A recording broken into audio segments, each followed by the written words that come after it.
કરી દે તો મહેશભાઈ અમે છીએ લઈએ તમને મારી ઘડિયા ને કાઢું ઘડિયાળ જોવા તો મારા પપ્પા જાગી ગયા છે હંસભાઈ જાગી ગયા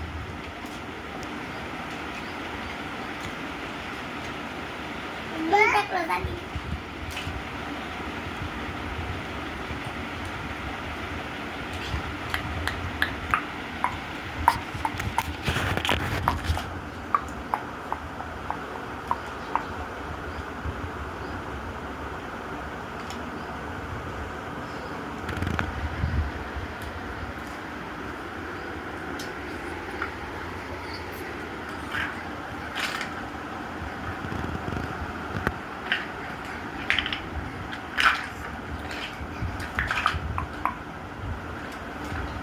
बताओ